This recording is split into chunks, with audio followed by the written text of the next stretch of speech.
Muito bom dia para todos nós. Estamos realizando um sonho, não é, Raquel? A gente realmente planejou isso faz muito tempo, para a gente poder ter essa nossa oportunidade de estarmos hoje aqui, conversando sobre esses assuntos tão importantes para todos nós. Mas antes de começar, eu queria perguntar, quem daqui é do Grupo Esperança? Gente, levanta o braço.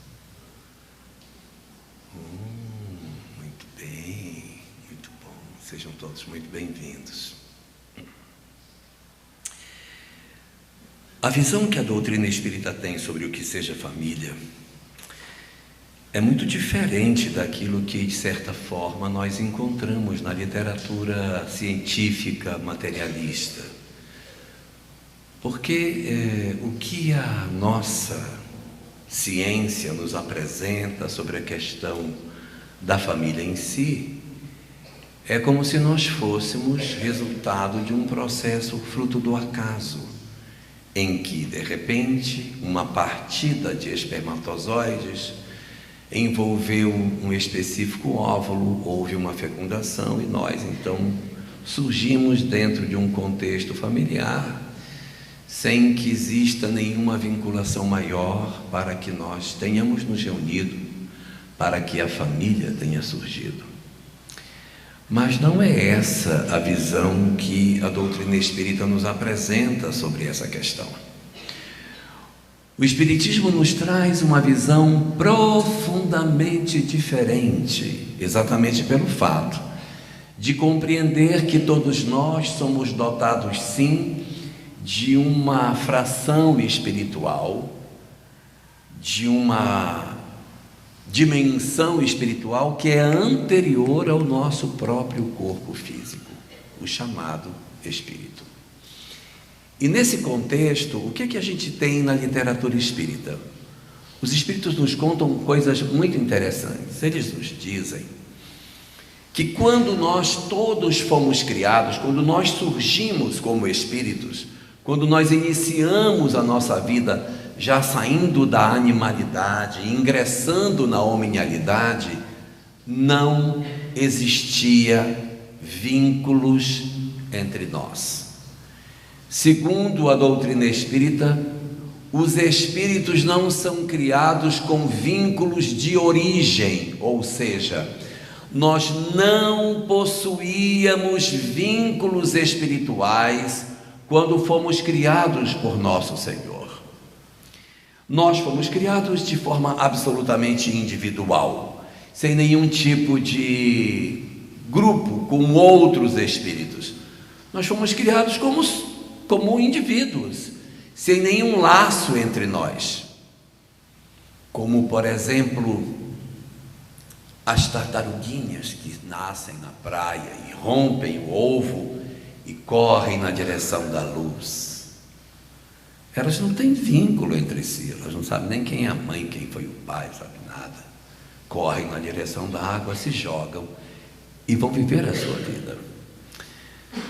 O princípio do surgimento de cada um de nós na condição hominal no planeta, e aí eu estou falando daquele período lá atrás, no período em que nós estávamos saindo do paleolítico e entrando no neolítico, não havia entre nós nenhum tipo de vínculo.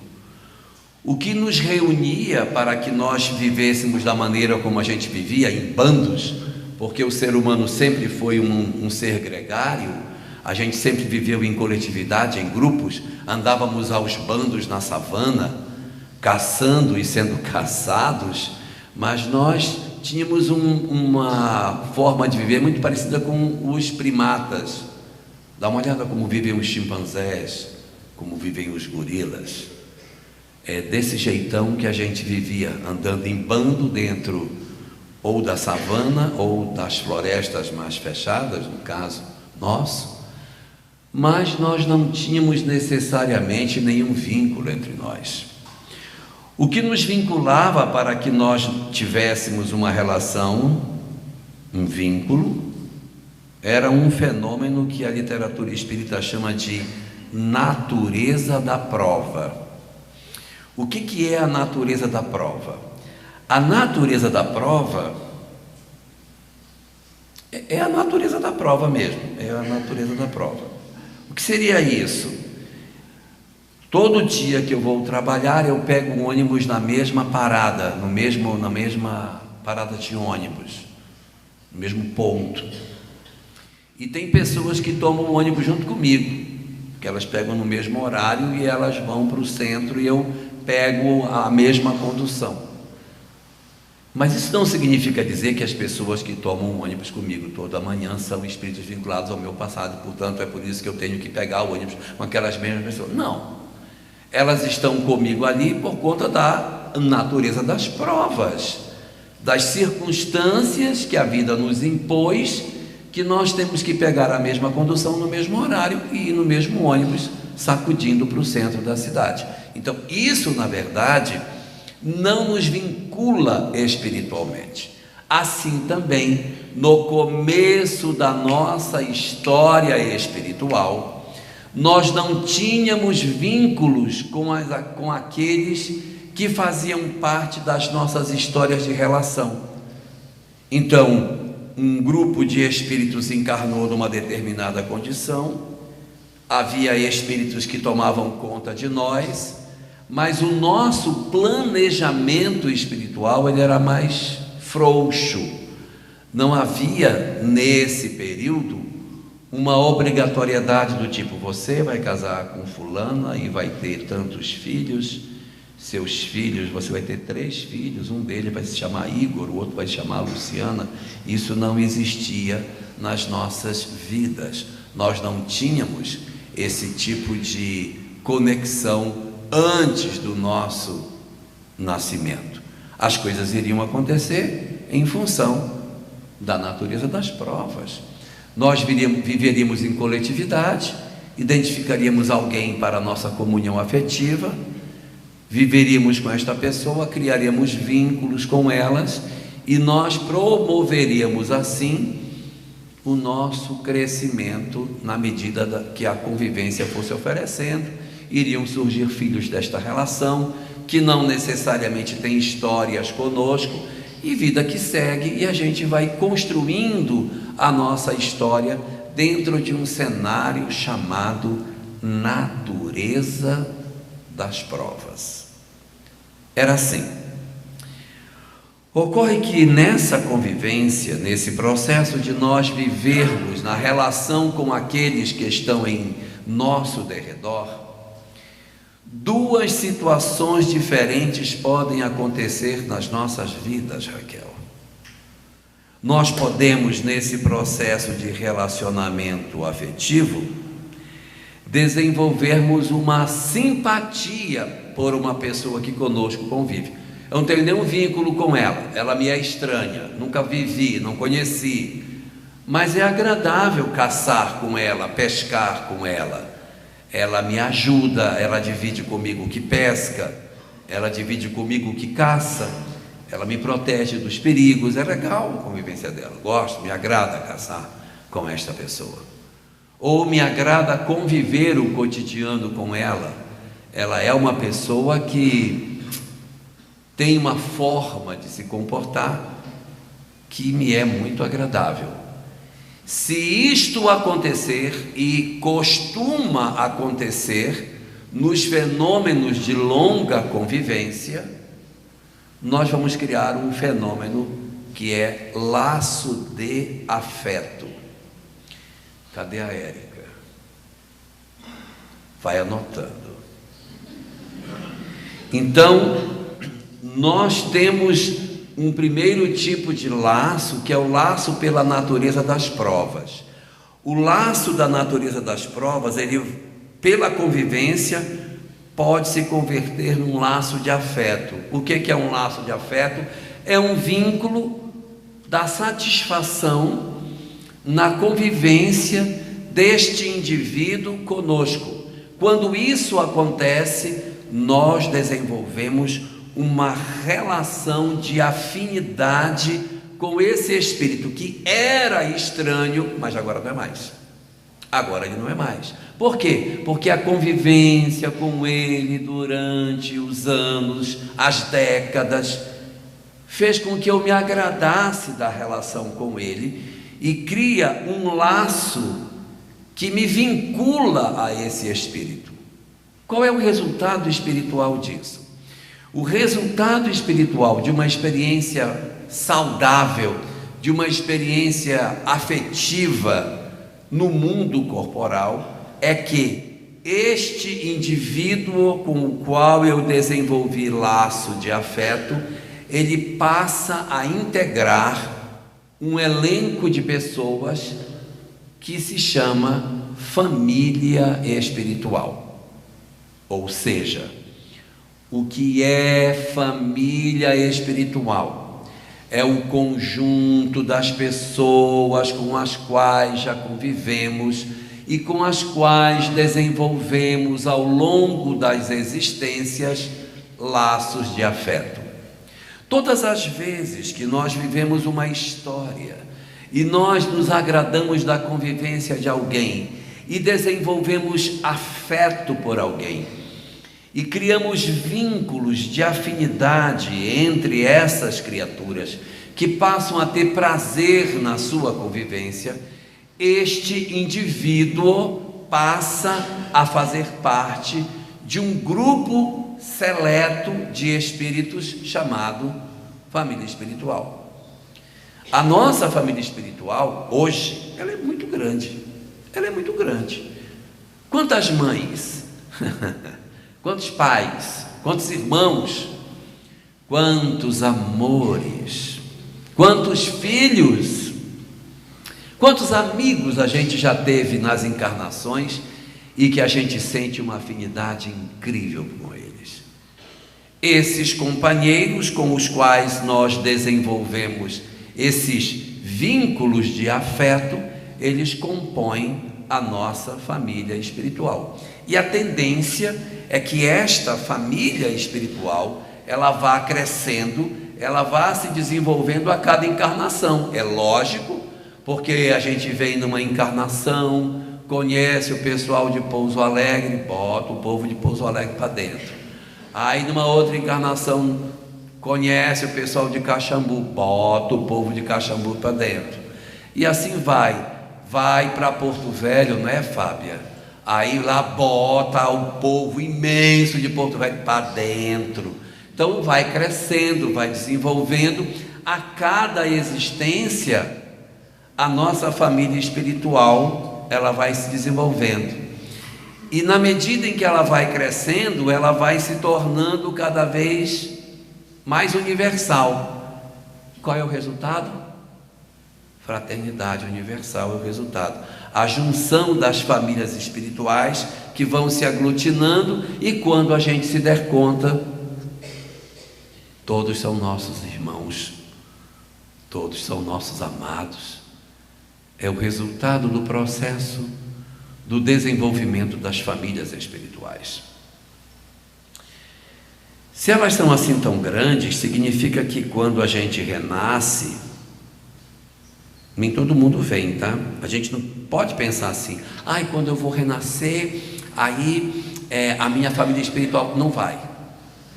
Se for fazer uma encarnação com a nossa família espiritual, vai ter que ser uma cidade para poder nascer todo mundo. Vai ter que ter uns 200 irmãos, uns 500 netos, não dá. Então é só um pedacinho que quando a gente encarna como família espiritual. Quando a gente fala de iceberg, dizem que o iceberg tem 11% para fora da água e a maior parte está para o lado de dentro. No processo reencarnatório é o contrário. A maior parte da família espiritual fica para cima e só uma pontinha é que nasce com a gente. A maior parte da família espiritual não encarna conosco, não tem vaga. Não dá para vir todo mundo, dá mais agora que o povo tem cada vez menos filhos. Aí, quando tinha isso aqui, 15, 30, ainda dava. Hoje é meio, né? Não dá, é muito pouco menino. Mas a maior parte da família espiritual não renasce. A maior parte da família espiritual fica no mundo espiritual. Fazendo o que, pelo amor de Deus? Ora, o que fazendo? Eles têm a vida deles. Eles não existem por conta de nós, pelo amor de Deus. Nós não somos o centro do universo. Eles também têm suas histórias, Sofia. Eles também têm suas vidas, têm suas escolas, seu aprendizado, seu crescimento. Daqui a pouco um outro pedaço encarna também. Aí daqui a pouco tem um pedacinho chegando. E é assim que segue. A família espiritual, ela é grande. E a maior parte não está encarnada conosco. Está do lado de lá, no seu natural processo de desenvolvimento, e alguns deles mais vinculados a nós, nos acompanham, nos seguem, se alegram com as nossas alegrias, se entristecem com as nossas tristezas. Então existe um pedaço da nossa família espiritual que faz parte do nosso cotidiano, que convive conosco. E entre esses que estão vinculados com a nossa história, que estão mais próximos de nós, existem dois tipos de espíritos que compõem a nossa família espiritual. Anota, Érica. Um desses espíritos que compõem a nossa família espiritual são chamados de espíritos familiares. O que é um espírito familiar? Um espírito familiar é um espírito que nos quer bem, faz parte da nossa família espiritual e que nos acompanha na vida. Isso é um espírito familiar.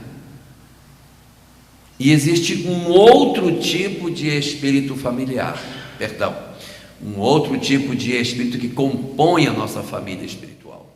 Eles não são chamados de espíritos familiares, eles são chamados de mentores. Então você tem na família espiritual os espíritos familiares que nos querem bem, se é um espírito familiar, nos quer bem, e tem o mentor. Ora, se o espírito familiar nos quer bem, o mentor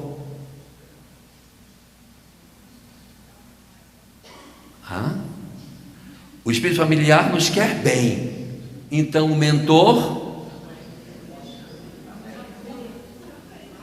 pois é, espírito familiar quer o nosso bem, não, o espírito familiar nos quer bem e o mentor quer o nosso bem. O que é diferente? O espírito familiar nos quer bem, mas o mentor ele tem uma visão diferente, ele quer o nosso bem, o que é muito mais elevado do que nos querer bem. Você pega, por exemplo, uma mãe que já desencarnou e que é um espírito familiar, e ela diz assim: eu estou tão feliz com meu filho, ele está tão bem, graças a Deus. Ele está tão bem sucedido agora. Mudou de casa, comprou um apartamento chique, uma cobertura de 600 metros quadrados. Comprou uma fazenda, 10.000 cabeças de gado. Espetáculo. Tem até um avião agora que ele comprou para ir pastorear o gado. Eu estou tão feliz com ele. Meu Deus. Olha, desde que ele entrou nesta comissão de licitação, a vida dele mudou completamente. E como eu estou feliz. Isso é um espírito familiar. O mentor diz: estou muito preocupado com o meu protegido. Comprou agora um apartamento de 600 metros quadrados, uma cobertura, gente. Comprou uma fazenda que tem 10.000 cabeças nessa fazenda. Até um avião para acompanhar o gado no pasto é que comprou. Eu tenho que dar um jeito de tirar esse cara dessa comissão de licitação. E a mãe diz: se depender de mim, não vai tirar. Não. O meu menino não é mexendo no meu menino. Porque a leitura do espírito familiar é uma leitura na qual ele nos vê muito mais como pessoa do que como espírito. Ele está preocupado muito mais com as nossas alegrias terrenas do que com as nossas alegrias espirituais. E alguém certamente vai dizer: ah, mas e se tiver um espírito familiar que vê a minha felicidade espiritual, que não fica me vendo desse jeito e que é espírito familiar, mas que enxerga que eu não posso ter o avião porque está errado, como é que fica? Não tem então um espírito familiar assim? Tem. Se ele fizer isso, ele é mentor, não é familiar. Ele passa a ser o mentor, porque o mentor é isso. O espírito familiar, ele é muito parecido com a gente. Nossa, ele deseja muito ajudar, mas às vezes ele não tem condição de ajudar. Ele até quer, mas ele não tem grandeza para fazer. A obra do André Luiz traz muitas histórias de espíritos familiares que vêm procurar socorro para seus familiares que estão passando por problema na terra e que eles não têm condição de ajudar. Existem inúmeras histórias na obra do André Luiz narrando fenômenos desse tipo. Tem um que eu acho muito legal, que é a história de Saldanha. Saldanha é um obsessor do livro Libertação, e ele é mauzinho. E aí o Saldanha está perseguindo Margarida, está fazendo um estrago na vida dela. Depois que ele deixa a Margarida num estado bem perturbado, ele diz: bem, agora que eu já deixei bem perturbado aqui, eu vou visitar minha família, ver como é que está minha mulher, como é que estão meus filhos. Por quê? Porque ele é obsessor, mas ele é pai, ele é marido, ele também tem seus amores. Então, se de um lado ele é problemático, porque ele persegue Margarida, do outro lado ele também ama. Então ele vai visitar a família, e a mulher desdobrada encontra com Saldanha. Saldanha está desencarnado e encontra Margarida encontra a sua esposa, que desdobra durante a noite. E assim, marido desencarnado, esposa viúva, aquela saudade de ver o companheiro. Quando ela encontra a Saldanha, como toda mulher saudosa, né, ela vem e diz para ele assim: agora que você me aparece, Saldanha, hein? Eu estou aqui cheia de problema e você vem aqui, olha como é que está a nossa filha. E a filha estava toda torta. E olha o nosso filho, que por sinal tem o nome de Jorge, o nome do filho dele. Olha o Jorge estava até preso. Olha o Jorge, não sei o que, e a nossa filha. E o Saldanha, coitado, ele foi para querer ajudar. E aí ela joga um caminhão de melancia na cabeça dele, e ele não sabe o que fazer. E ela diz para ele: fala alguma coisa, diz alguma coisa. E o pobre do Saldanha diz: eu não sei ajudar. Eu não sei ajudar. Eu só sei fazer o que eu faço, mas eu não sei como é que ajudo. Aí é quando os mentores que tinham ido com ele, estou dando spoiler do livro, os mentores tinham ido para ele assim: você quer que a gente ajude seus filhos? A gente vai ajudar. Aí vai, ajuda os filhos dele, e ele fica numa gratidão danada, Carla. Ele fica numa gratidão imensa. Por quê? Porque os filhos estavam com problema, aqueles desconhecidos vieram, ajudaram os dois filhos, e aí ele se vira para os dois mentores e diz: eu não tenho como agradecer você o que você fez pelos meus filhos. Eu nunca conseguiria fazer o que você fez. Meu Deus, eu vou ter uma gratidão eterna pelo que você fez por mim. Ah, se eu pudesse fazer alguma coisa para ajudar você pelo que você fez pelos meus filhos, eu faria. Então o mentor vira-se para ele e diz: então salve Margarida, que é minha filha. Aí ele quebra o Saldanha no meio, e o Saldanha volta para desmontar o processo obsessivo, como gratidão pelo que ele fez. Você veja como o amor é, né? Ele tinha suas fragilidades, mas ele tinha amor também. Espíritos familiares são assim. Eles têm virtudes, mas eles também têm imperfeições, eles têm dificuldades, mas eles nos amam, eles nos gostam, eles querem o nosso bem, nos querem bem, né? No Livro dos Espíritos, questão 738A, uma pergunta que não tem nada a ver com o que a gente está falando, uma pergunta fala sobre flagelos destruidores. Os Espíritos, na resposta a Kardec, que é um pouco longa, dizem o seguinte: os Espíritos, que são os verdadeiros filhos de Deus, são objeto de toda a sua solicitude. E o objetivo de Deus é a felicidade de seus filhos. Então, o que Deus quer? Deus quer a felicidade dos seus filhos, mas os seus filhos não são os homens. Os seus filhos são os espíritos. Então, se for necessário que o homem chore para que os espíritos possam rir, que assim seja, porque o objetivo não é garantir aos chamados encarnados a felicidade completa. Nós precisamos de experiências para desenvolver as nossas potencialidades. Se nós não tivéssemos as provas que a vida nos dá, nós nunca teríamos desenvolvido as virtudes que nós temos. Se tudo aquilo que a gente pedisse a Deus, Ele nos desse, Ele nos desse, Ele nos desse, Ele nos desse, a gente nunca cresceria, seríamos sempre como crianças espirituais. O que nos fez crescer, o que nos fez desenvolver, o que fez a gente alcançar essa condição diferenciada de vida, é nós conseguirmos verdadeiramente termos passado por situações que a gente não queria ter passado, mas que forjaram a nossa personalidade e que nos capacitaram para que nós hoje sejamos muito melhor do que éramos antes, nesse lindo mecanismo da vida em que a lagarta vai lentamente se transformando nessa borboleta espiritual pela metamorfose que a gente desenvolve com as experiências que a vida nos dá.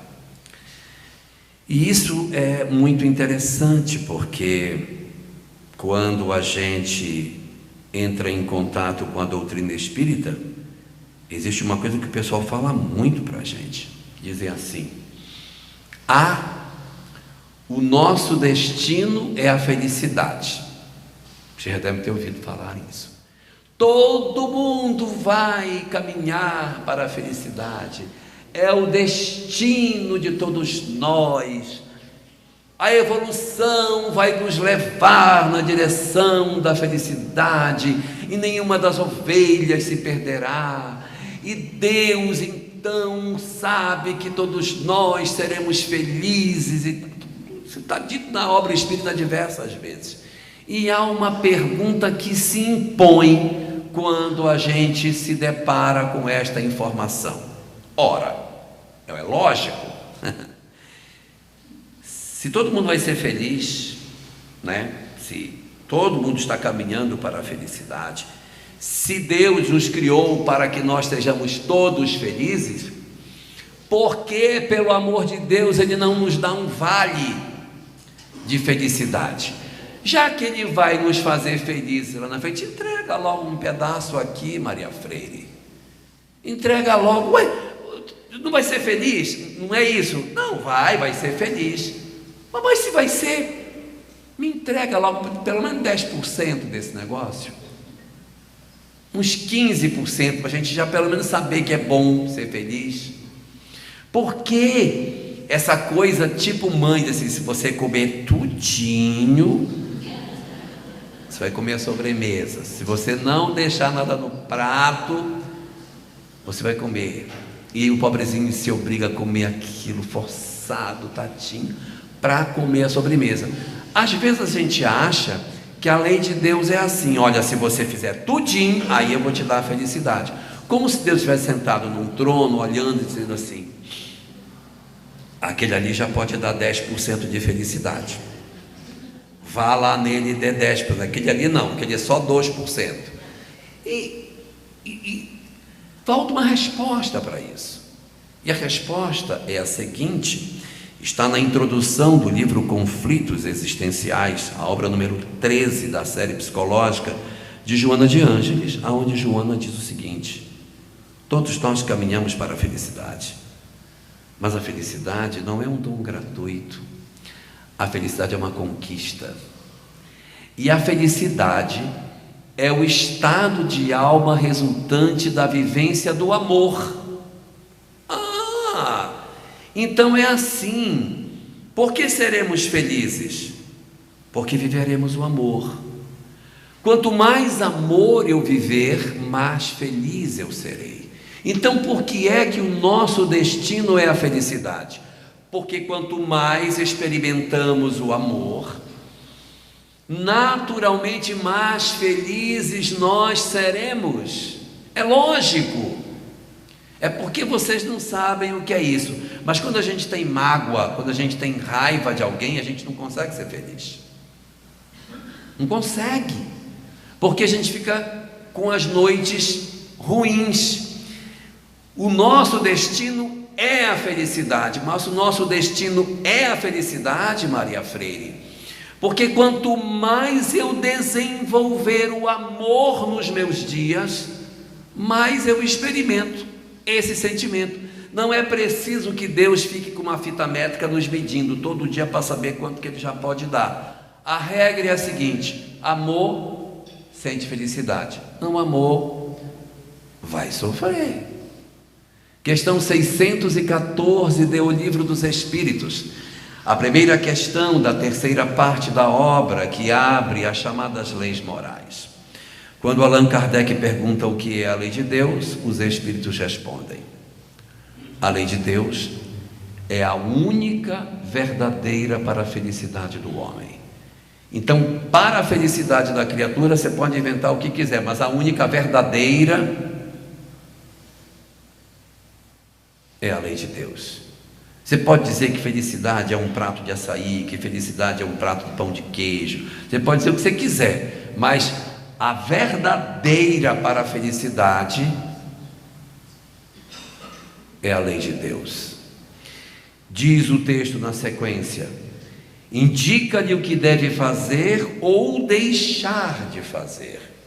E aí a parte mais importante para nós hoje, o último trechinho da resposta diz: e o homem só é infeliz quando dela se afasta. Então, na medida em que eu me afasto da lei de Deus, eu sou infeliz. Na medida em que eu me distancio do amor, eu sou infeliz. Não existe possibilidade de sermos felizes sem amor. Não há no universo infinito um só espírito que possa dizer com veracidade: eu odeio e sou profundamente feliz. Ele pode ter satisfação no ódio, mas felicidade não tem. A felicidade é o atributo dos que amam.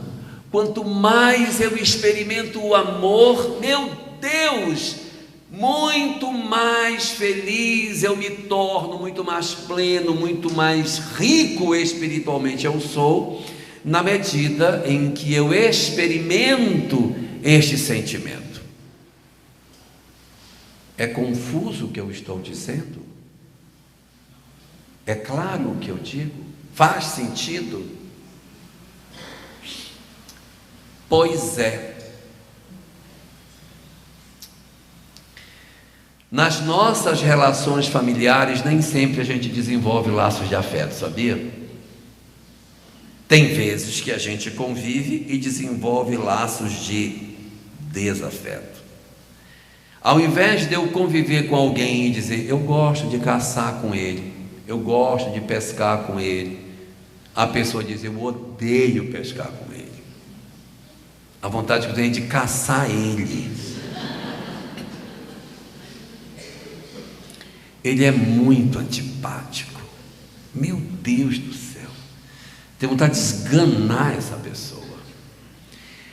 Quando isso acontece, quando nós nos movimentamos no sentido contrário, e nós, ao invés de trazermos esta pessoa para a nossa família espiritual, nós criamos um laço de desafeto. Quando eu crio um laço de afeto, a tendência é que esse laço permaneça e a gente se reencontre nas próximas existências, porque a gente se gosta, uai. Se eu gosto, eu quero estar perto de quem eu gosto. Então, aquilo que era a natureza das provas se torna laço de afeto, e a gente então vai ter uma história nas encarnações seguintes, em que essas pessoas que são nossos laços de afeto, eles voltam a nos encontrar, ou seja, a família espiritual fica renascendo parte dela perto de nós. E se ao contrário, ao invés de eu desenvolver um laço de afeto, eu desenvolver um laço de desafeto, ora, está na cara que se quando eu gosto de alguém, eu atraio esse alguém e ela vai fazer parte da minha vida, é lógico que quando eu rejeito alguém, quando eu não quero alguém, quando eu quero distância desse alguém, quando eu renascer, esta pessoa que eu rejeito, que eu não quero, ela vai então vai nascer perto também. Ai, meu Deus. Aí a gente diz assim, mas por que Deus faz isso? Parece que Ele é sádico. Sabe que eu não gosto dele. E como diz lá na minha terra, aponhou bem pertinho de mim. Por que colocou essa pessoa do meu lado? Se sabe que eu não gosto desse cara. E o miserável vai ser meu irmão. Pelo amor de Deus. Aí a gente diz assim, por que Deus faz isso? Qual é a lógica de Deus para fazer com que nos nossos ambientes familiares renasçam pessoas que não são o nosso laço de afeto? Que coisa horrível, já não gosto dele, o bicho veio para perto de mim. E a resposta está no seguinte: o objetivo de Deus é que sejamos felizes. Esse é o objetivo dele. O objetivo de Deus é que nós sejamos felizes. E não dá para ser feliz se a gente não amar. Não tem como. Como diz o Fagner, não dá para ser feliz, não dá para ser feliz. Por quê? Se eu odeio alguém, eu tenho meu coração pesado. E se eu tenho meu coração pesado, não vou alcançar a felicidade. O que Deus quer, não quer nos dar a felicidade. Não é esse o destino de todos nós, Luciana. Não é essa a grande movimentação espiritual que a vida tem para nos oferecer? Por que motivo, então, pelo amor de Deus, Ele nos entrega essa pessoa tão antipática? Porque Ele quer que a gente resolva. Eu preciso resolver as minhas encrencas para que eu possa comer da sobremesa. Bom, deixa eu logo acalmar as esposas e as ex-esposas que dizem misericórdia. Tenho uma raiva tão grande dele, miserável, não vai voltar. Meu Deus do céu, é muito castigo, né? Você tem um cara, o cara persegue, perturba a sua vida, faz um monte de coisa errada. Aí você vem na doutrina espírita consoladora. Aí diz, sabe aquele cara que você não gosta? Pois é, acaba vai nascer perto de você de novo. E assim a gente fica apavorado, diz, meu Deus do céu, eu não acredito nisso. Realmente pode voltar, mas não necessariamente como marido, pode voltar como filho, como neto. Você vai puxar uma orelhinha, né? 2 orelhinhas. Ele não vem necessariamente na condição de marido, porque o que importa não é muitas vezes a convivência marital, mas é o ato de você estar com alguém para resolver os problemas que a gente possui.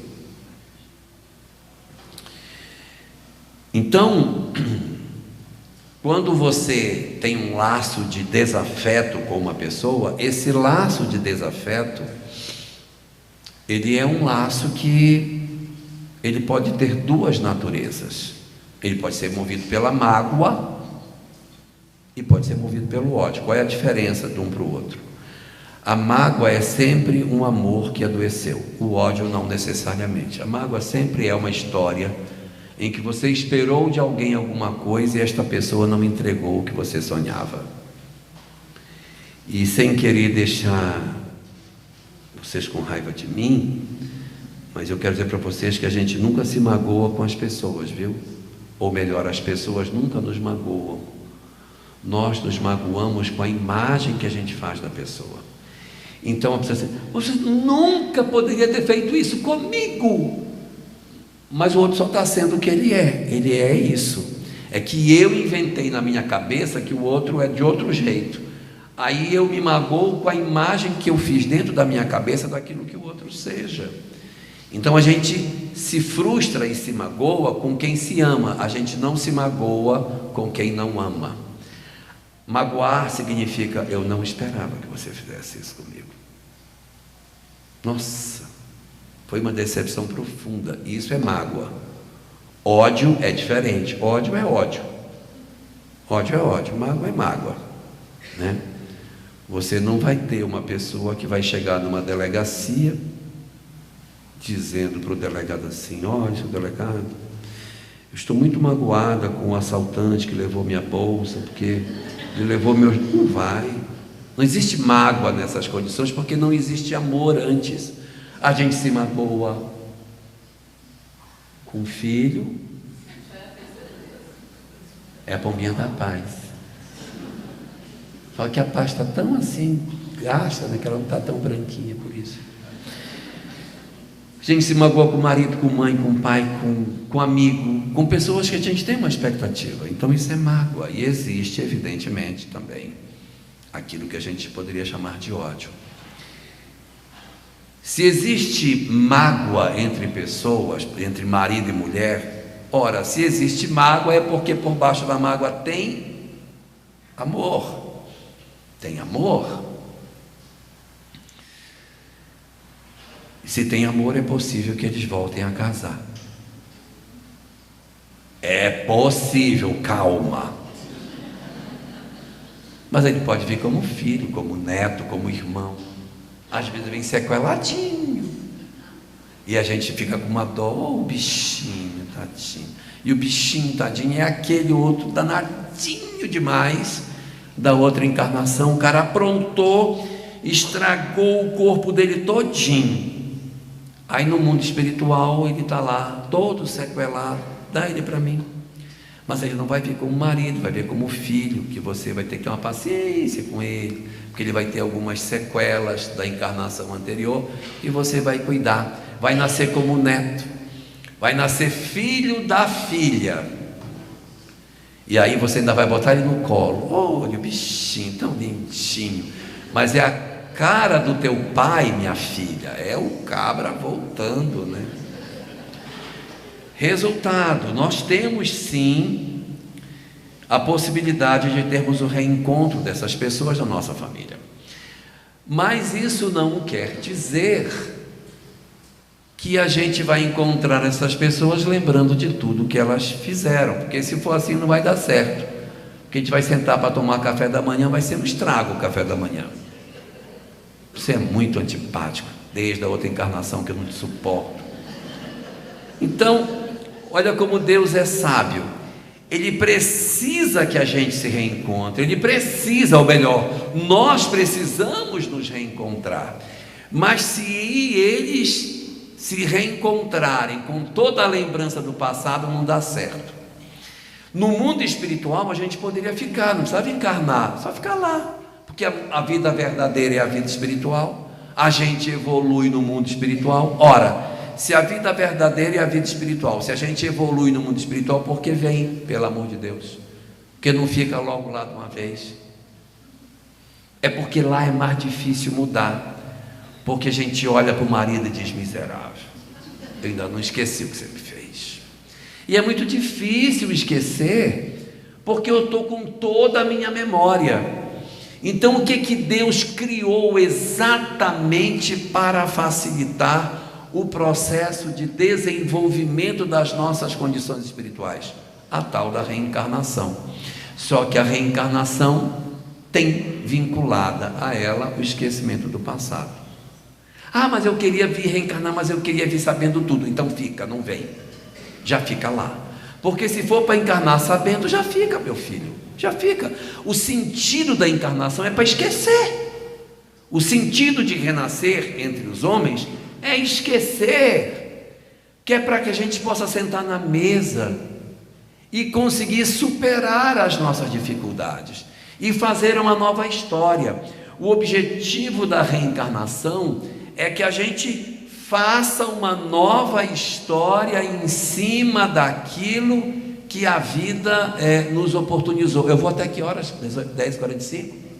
Isso mesmo, então está certo. Então, eu vou, na verdade, precisar do esquecimento do passado. Eu preciso desse trem, porque se eu não tiver o esquecimento, eu não vou caminhar, pelo amor de Deus. Querer reencarnar lembrando tudo. Aí tem um povo, mas eu queria fazer uma regressão. Aí vai abrir uns porões psicológicos que não faz sentido. Eu não estou dizendo com isso que terapia de vidas passadas é errado, não. Porque às vezes a pessoa tem um bloqueio, não consigo entrar em elevador, eu tenho medo de elevador, quando fecha aquela porta, me desespero, eu quero arrancar a porta e gritar. Faz uma regressão. Aí a pessoa faz uma regressão e descobre que foi sepultado vivo. Aí ela descobre que aquilo foi uma experiência que aconteceu no passado, aquilo é revisitado, o terapeuta faz ela compreender que aquela história é do ontem, não do agora, trata o transtorno do estresse pós-traumático da existência anterior, minimiza os efeitos no hoje daquilo do ontem e faz bem.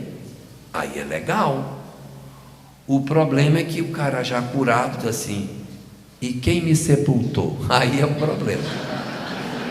Essa pergunta não se deve fazer, porque até eu descobrir que fui sepultado vivo, legal. O problema é eu querer descobrir quem foi que me empurrou para dentro da cova vivo e pregou o meu caixão todinho. Quem foi que fez isso, pelo amor de Deus? Aí você vai trazer do passado para o hoje tudo que você não deveria trazer. No livro Os Mensageiros, no capítulo 10, nós temos um caso lá narrado de um personagem que ele era fascinado pela recordação do passado, o caso Joel. Ele começou a fazer um processo de auto-hipnose, ele se auto-hipnotizava para entrar no passado, e ele foi entrando no passado, como se diz lá na minha terra, ele foi fundo, aí ele iu, porque assim, todas as vezes que a gente entra no passado, o passado entra em nós também. E ele pesquisou tanto o passado, que chegou num certo momento que ele já não sabia mais se a personalidade dele era esta ou se era aquela, se ele era fulaninho A ou se era fulaninho B.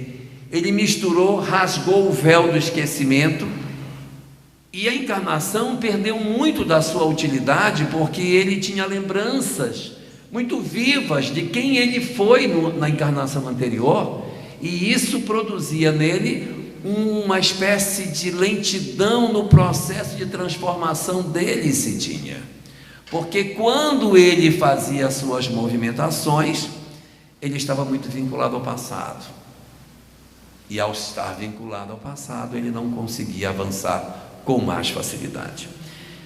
Mas, não satisfeito com o que ele tinha feito, ele resolveu piorar a situação. Ele começou agora a querer descobrir quem era quem na história dele. A minha mulher é quem no passado? Meu filho é quem no passado? Minha mãe é quem nesse passado? E aí ele rasgou de vez o véu, virou um mingau a vida dele. Ele já não tinha mais tempo, não sabia mais tempo, que eu digo assim, não sabia se estava no ontem, estava no hoje, quem era eu, quem era ele, quem era ela, quem éramos nós, quem somos nós. E aí daqui a pouco ele enlouqueceu. Então ele está no mundo espiritual, num processo de terapia, para tentar fechar essa fronteira, para ele não acessar o passado, porque se acessar dá problema. Mesmo quando a gente desencarnar, essa lembrança não vai ser instantânea. Dizer assim, eu estava aqui quando desencarnei, prum, descobri tudo que eu tinha sido. Não é assim não. Ainda existe uma membrana que vai impedir que a gente acesse, para que a gente consiga ter mais condição de equilíbrio no mundo espiritual. Então a gente, quando renasce, a gente traz as nossas dificuldades, porque é assim que a vida é. A gente precisa do esquecimento do passado para que a gente possa ter melhores condições de lidar com os nossos laços de desafeto, sem lembrar do que eles fizeram no ontem para nós. Por quê? Porque na medida em que eu vivo histórias novas no hoje, eu ressignifico essas pessoas na minha vida. Vou ser mais claro no que eu quero dizer. O sujeito na encarnação anterior, ele só tinha uma dimensão para mim: ele foi o meu sócio que me roubou. Ele só é isso para mim. Quem é ele? É o meu sócio que me roubou, o desgraçado que me roubou. Ele me roubou, roubou minha mulher, roubou meus filhos, me jogou num manicômio, disse que eu era louco, pagou os laudos para dizer que eu era maluco, me prendeu no manicômio, mandou um bolo envenenado no Natal e me matou. Só fez isso comigo, né? Eu tenho um ódio terrível dele. Aí ele renasce como meu pai. Ainda vou herdar dele tudo que ele tem, que foi o que ele me roubou. E aí eu tenho uma dificuldade com meu pai, mas eu tenho histórias boas também com meu pai. Então se mescla coisa ruim com coisa boa, coisa ruim com coisa boa. E eu digo, meu pai era uma pessoa difícil, nossa, eu tinha uma dificuldade com ele, mas ele era um cara assim, assim, assim. Eu começo, pelo esquecimento do passado, a ter algumas lembranças boas. Quando eu encarnar de novo e ele não for mais meu pai e for meu filho, por exemplo, eu já tenho menos acidez na relação. E é assim que, de encarnação em encarnação, aquele mal que a gente viveu vai se desbotando no tempo. E aí tem um dia que eu vou pescar num lago, me afogo, é ele que me salva. Eu digo, poxa, muito obrigado. E aquela mesma pessoa que foi causador da minha desgraça, nas múltiplas existências que eu vou tendo a possibilidade também de desenvolver valores que eu não tinha antes, fazendo com que esses que fazem parte da família espiritual, que já estão como laços de afeto, recebam progressivamente novos indivíduos, que estão do outro lado, no lado dos desafetos, que a gente vai ter que tratar. Lamento dizer, mas esse é o caminho para a felicidade. Nós vamos ter que pegar todo mundo que está nesse lado, nesse prato da balança, e trazer para o lado de cá, porque senão não encontra a felicidade. E isso não é nenhuma novidade, porque Jesus dizia, reconciliei o teu aniversário, amai os vossos inimigos. Isso aí está tudo dito há muito tempo, que a gente precisa amar as pessoas para que nós sejamos felizes. Nós temos muita dificuldade de promover em nós o processo do perdão. A gente vai conversar sobre o perdão à tarde, aí a gente vai bater um papinho sobre essa história. Mas o nosso mecanismo do desenvolvimento das famílias é esse. Do lado do desafeto, eu tenho dois tipos: os da mágoa e os do ódio, que eu precisarei tratar e gradativamente trazer para cá. Do lado dos afetos, eu também tenho dois tipos. Eu tenho um tipo de laço de afeto, que são os meus cúmplices, pessoas incríveis. É aquele filho que eu posso contar com ele, que ele tem a senha do meu cartão de crédito, ele faz compra, ele me pega, ele me busca, ele faz as coisas, eu posso confiar nele para tudo. Se eu estiver doente, ele me cuida, ele compra remédio. Mas eu tenho também laços de afeto, que são os meus laços de afeto frágeis.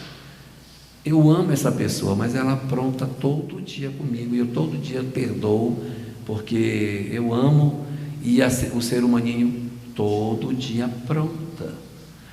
Aí ele se droga, aí você vai juntar o cara na boca, você leva para casa, você dá banho, escova, arruma o sujeito, bota na clínica de recuperação. Agora vai. Não, mamãe, agora vai. Vai, agora vai. Mas não vai.